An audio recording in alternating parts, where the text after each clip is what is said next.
Hi, everyone. Welcome to Science in the Time of Corona, our live panel discussion about the ways that COVID-19 has impacted how scientists conduct research. My name is Layla Shat. I use she, her pronouns, and I'm a rising senior anthropology major at Reed College in Portland, Oregon. Last time, we spoke with Robin Cake and Mehdi Buhadou about how COVID-19 has led to an increase in informality, a breakdown of some of the traditional hierarchies, and relations between academia and industry that hadn't been explored before. You can find that interview at QBI TV on YouTube. And this week we get to talk with two graduate students who work at the QBI about how COVID-19 has uniquely impacted them at this point in their scientific careers. I hope about what it's like to be a graduate student right now and how this pandemic has shaped the learning environment of young scientists so that we can think about the potential long-term impact of this pandemic. For those of you joining us live, please feel free to ask questions throughout the session via Facebook or YouTube in the comment section. We'd love to have you be a part of the discussion. So to start off, would you two like to introduce yourselves and just say a little bit about the projects that you're working on?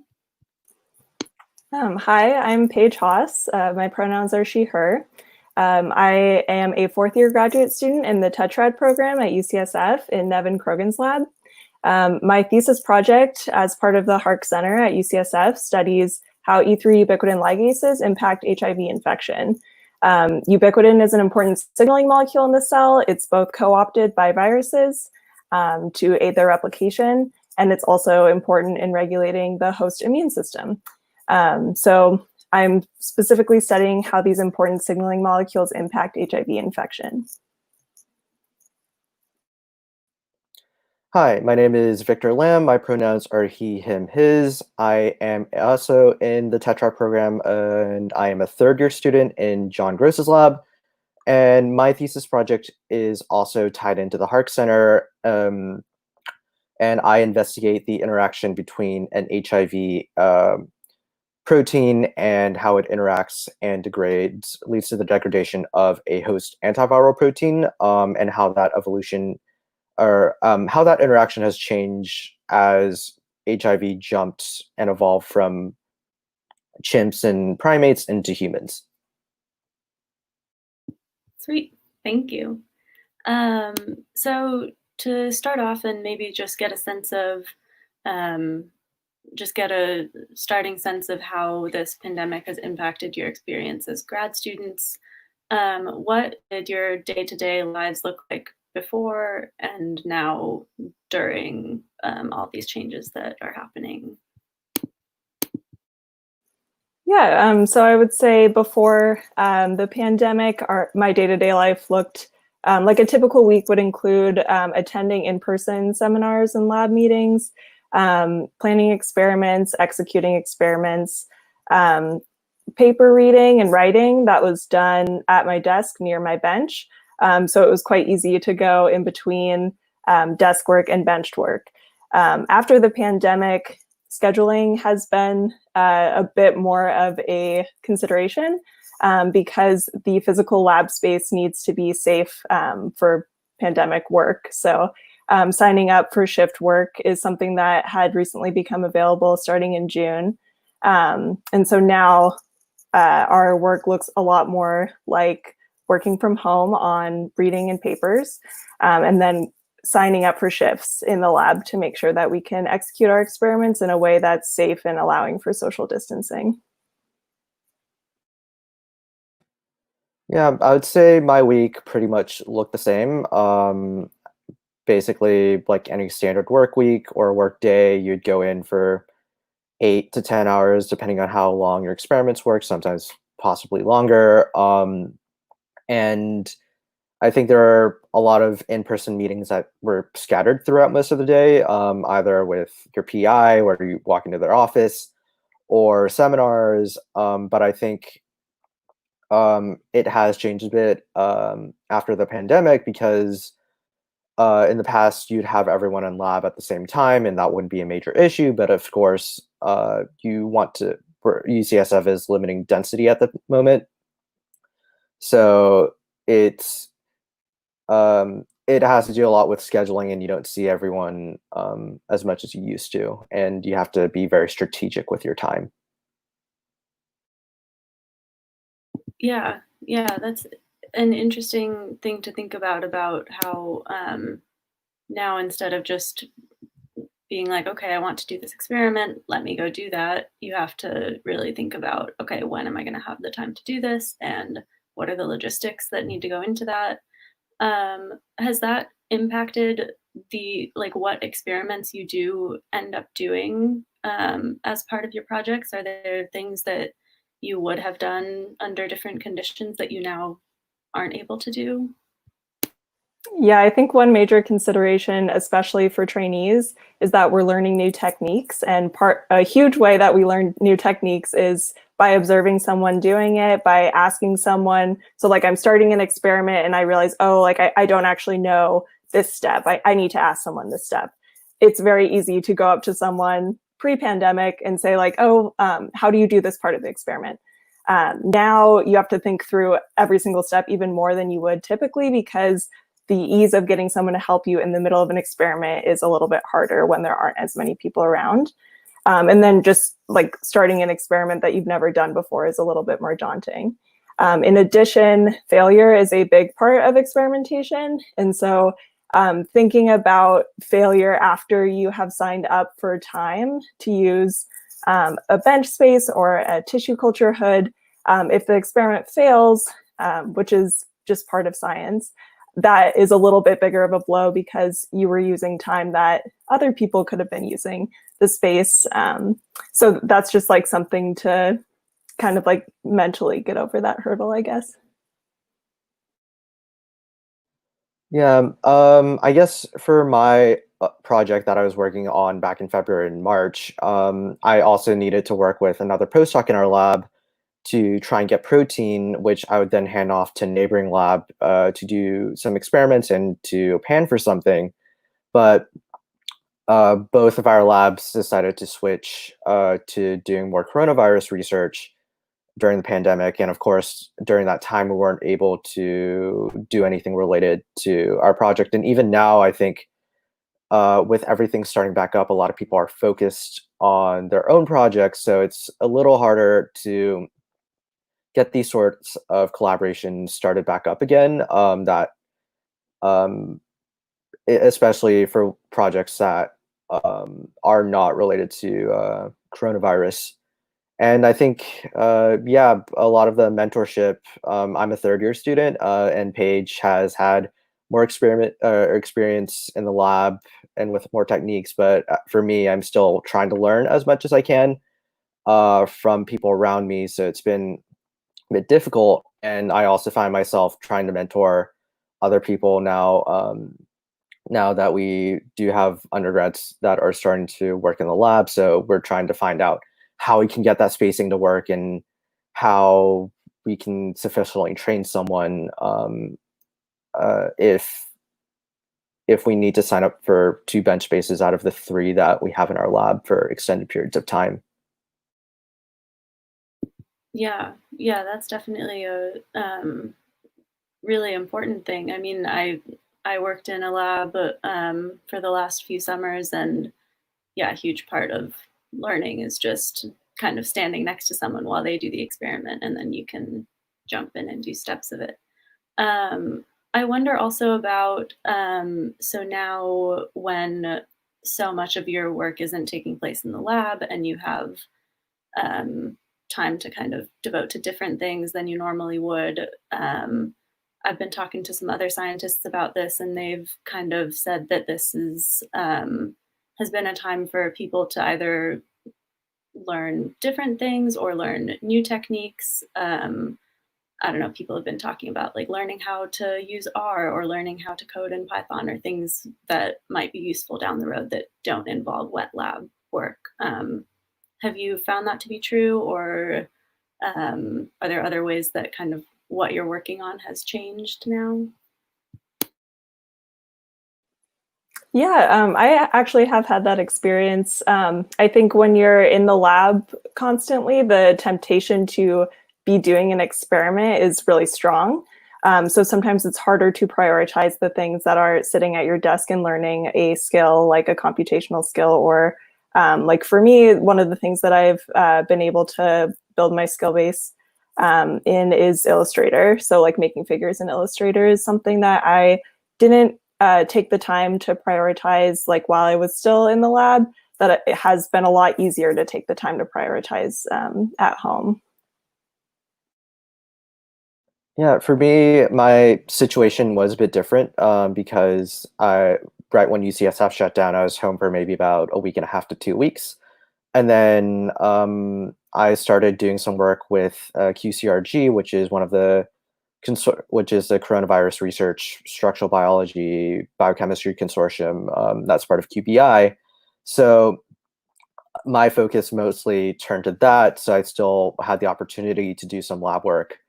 Um, and it was a bit different just because I was completely doing a different field, but I did have a bit more time to just do a bit of research and just really practice what like cloning skills or protein purification skills that I was using for my old project in the past. And I found that has been a bit helpful now that I'm jumping back into my old project as well. Yeah, that's really cool to hear about. Um, and so another big part of graduate school is that you're not in this alone. You're in it with other students in your cohort. And so, what has that been like? How did you all stay in touch before, and have you stayed in touch now? And what does it look like? And how are you all kind of supporting one another through this? Yeah, one thing that comes to mind for me specifically is that I do my work based at the Gladstone Institutes. And so it's an independent research institute that's also affiliated with UCSF, but we have a strong community of graduate students at the Gladstone, for example, a grad student organization. And part of my role in that organization is organizing graduate student lunch every month. Like everyone loves free food. We all love to come gather, talk about experiments, talk about the things that we're struggling with. And those in-person lunches and that provision of free food has not been able to happen during the pandemic. So we're still thinking about ways to build community and try to support each other through this time, but that's definitely been a problem-solving component that we're still working out. Yeah, so for my class, we get money for class dinners every month, which we were able to do up until, I guess, February or March, where not everyone in our class is able to attend just because we have a large class and everyone has different schedules.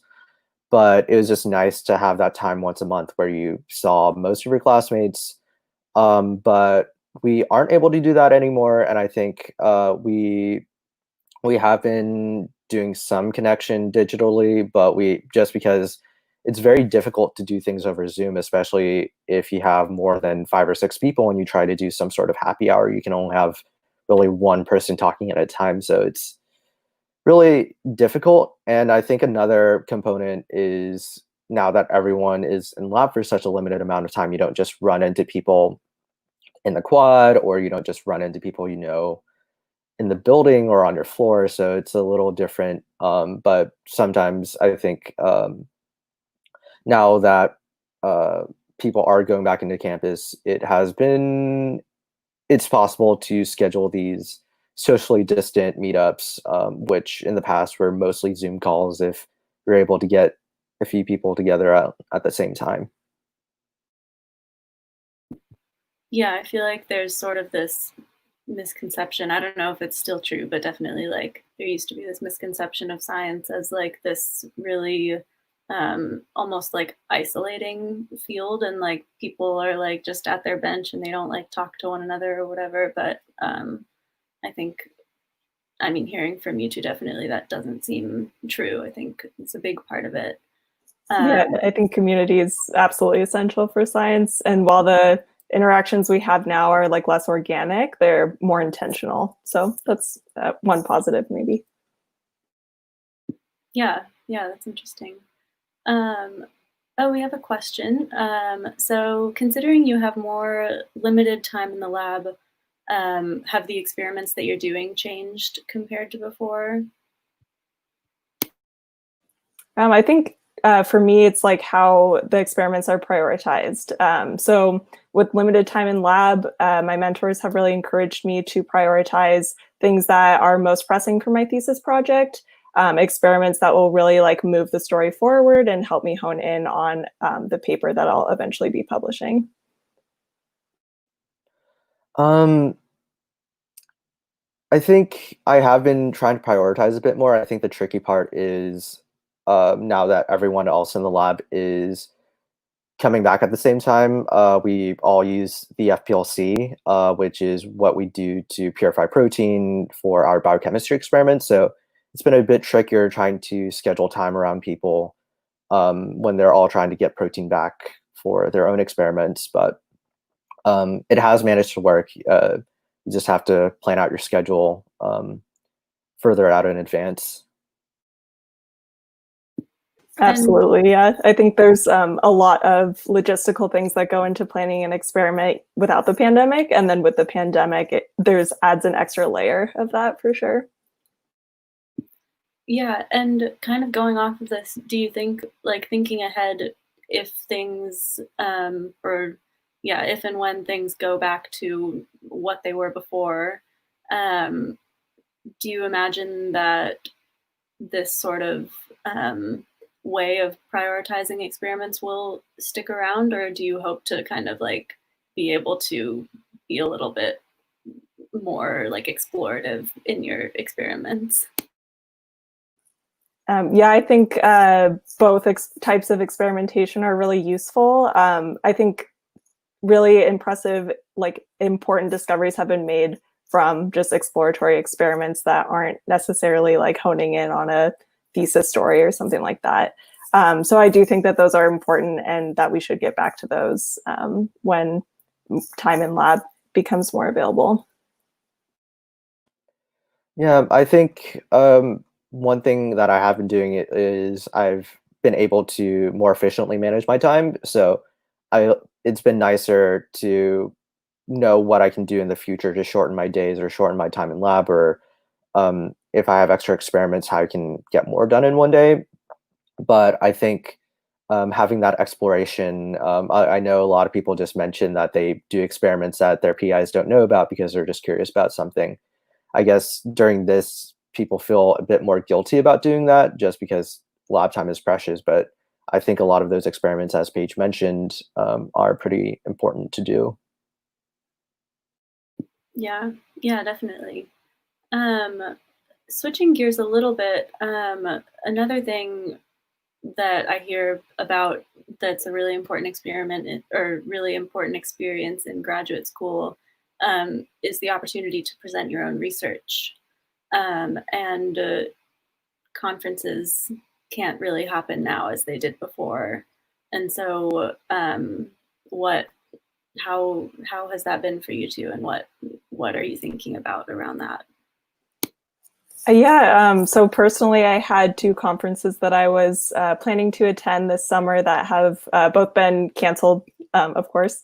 And for one of them, I was going to present my first oral presentation at a conference, and for another, I was going to do a poster presentation. And so Victor actually goes to that same conference, and I imagine would also be presenting a poster. And so for trainees, like that experience is really important for us. Being able to interact with people about our projects and about our science, that's really important feedback that our projects really benefit from. And also for people who are, later in their graduate careers and are looking for postdocs, a lot of people find people that they want to work with by listening to a talk from someone and saying, oh, that's really interesting. I think I might want to work in that person's lab.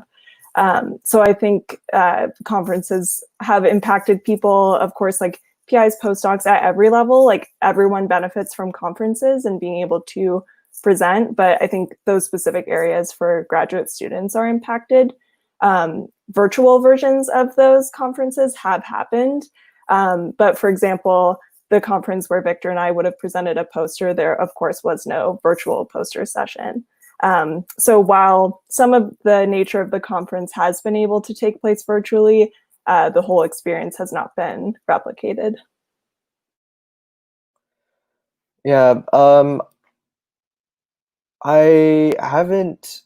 Well, I think the conference that Paige has mentioned, I would have presented a poster, but I'm also early enough in my career where I think going to these types of conferences is more for knowledge and just hearing about different things in the field and maybe um, gaining some collaboration. So I think that last part can be hurt a bit if I'm unable to present a poster or interact with different people in my field. But I think one thing that I did like was so ASV, which is the American Society of Virology, they had to cancel their meeting, ironically.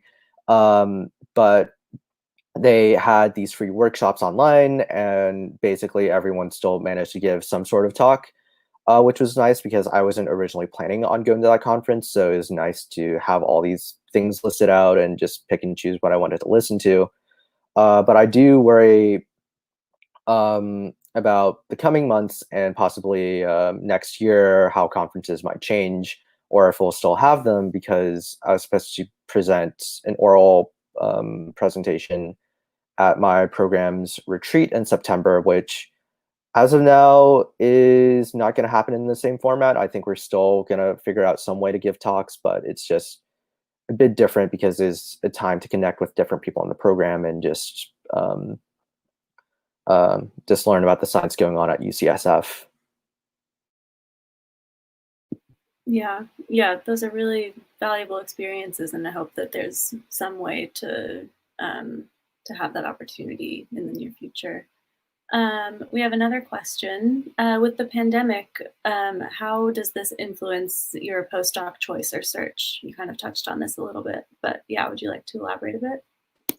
Yeah, so I'm not at the point in graduate school where I'm like heavily looking at postdocs right now. But like I mentioned, the ability to be able to network with people at conferences is an impact on this. And then also just generally the idea of uncertainty. So like people in any field are dealing with uncertainty about professional futures or career moves because of the pandemic. So I think that that layer of uncertainty is something that's weighing on people's minds as they think about their next step after graduate school. Yeah, I think it has. I think during this pandemic, I have had more time to think about what I want to do afterwards. So that would kind of guide where I would want to do a postdoc or what type of postdoc I want to do. But I think with all the uncertainty going around, since the after effects of this will last years, um, I think just how much funding there is for postdocs and what the future of academia might look like will definitely impact me whenever I start looking in maybe 3 to 4 years. And it's just hard to predict. Yeah, definitely. Um, Switching gears again a little bit. So we've been talking about things that are kind of missing from the experience now during the pandemic. Do you think that there are positive changes that have happened, and what do you think those are? One positive change I can think of is that my lab like really embraced Slack at the beginning of the pandemic, and for some reason, reaching out for help over Slack, like a direct message, it is a lot less intimidating than sending someone an email like, "Oh, can you help me with like this project or this experiment?" And just like getting feedback and giving feedback is, I think people have become a lot more communicative because we've had to, like, that's part of the adaptation that we've made, and I think that's one of the positives. Uh, I would think maybe Zoom meetings to some extent are a bit helpful, just because you can kind of zoom in from anywhere. Um, Sometimes these meetings do go on for a bit longer, and if you have too many in one day, you do get Zoom fatigues. But I think to some extent it's kind of nice to be able to just log in to Zoom meeting, um, and not have to be there in person, and just wake up 15 minutes beforehand and just log on and see what's going on. But I think it's nice, and I think that gives a lot of people more flexibility on when they can chat. Yeah, definitely. Another question from the audience. Are there some key ways in which your graduate school experience has been improved by COVID-19? Yeah, I would say like the relevance and the importance of like what we've chosen to do in graduate school, like studying molecular biology, like Victor and I both studying infectious diseases, like that has been a really rewarding time to have chosen this career path, and just be reminded of the urgency and the importance of the research that we're doing. And then the opportunity to be able to be part of building knowledge around something that's completely novel that society like doesn't know anything about and desperately needs to gain information about to in order to combat it. Like being part of that experience has really driven home why we got into science and like why it's rewarding to be a scientist. Yeah, I wanted to study viruses in molecular biology and biochemistry because I was thinking about viruses and their potential for pandemics. I definitely wasn't expecting it to happen when I was a graduate student, but I think it is rewarding to see your work moving along and potentially contribute to the fight against COVID. Yeah. Yeah, definitely. And looking forward again a bit more, has your experience of this pandemic, how you've seen other scientists reacting to it, how the scientific community has reacted to it, has any of that kind of changed the way that you think about science or your future goals, or has it confirmed something that you kind of already were thinking about? Does that make sense? Yeah, I've really enjoyed being part of the scientific community during this time, not only because of the research that my colleagues are doing on SARS-CoV-2, but also because how we've like handled like workplace safety. So scientists understand the risk of transmission and are very adaptable. We're problem solvers by nature. So finding safe ways to do our work, taking this seriously, making sure that people have a safe working environment, and being considerate of others, like that has made me grateful to be a scientist and to be going to work in this field. Yeah, I would say I think digitally, I follow a lot of different molecular biologists and virologists on Twitter, and they've been very active in kind of discussing all the information coming out, whether it's public health information or new science coming out. I think there has been at the very beginning, and still think right now, there's been a lot of information, and some of it is good science, and some of it is bad science or incomplete science because people are just rushing to get information out. But I think it's been great to see a bunch of people discussing on Twitter, at least what they think of certain things and how things can be improved and what might need to be, what should be done next, and just seeing all these experts just talking about why or the field that is very relevant at the moment. Yeah, definitely. Yeah, the conversation on Twitter has been very active. And so I think we're just about out of time. So if you're watching live and you still have questions, please feel free to add them to the comment section below, instead of the live chat box. And yeah, thank you all for joining us. And I don't know if Paige and Victor, you have any final thoughts about your experience during this time or just anything like that? Yeah, I wanted to say that my experience being past choosing a thesis lab and past qualifying exam is quite different than a graduate student who is in their first or second year and still needs to be doing those things. So I'm glad that you have this forum for discussing how science is changing. And I think I'd be really interested in hearing about graduate students who are earlier in their career in a future episode. Yeah, I definitely agree with what Paige said. I think I've heard from a lot of first and second years where they're still rotating in the lab, so that's been very difficult in second years who are going through qualifying exams. Now they have to do it through Zoom instead of doing a chalk talk on a whiteboard.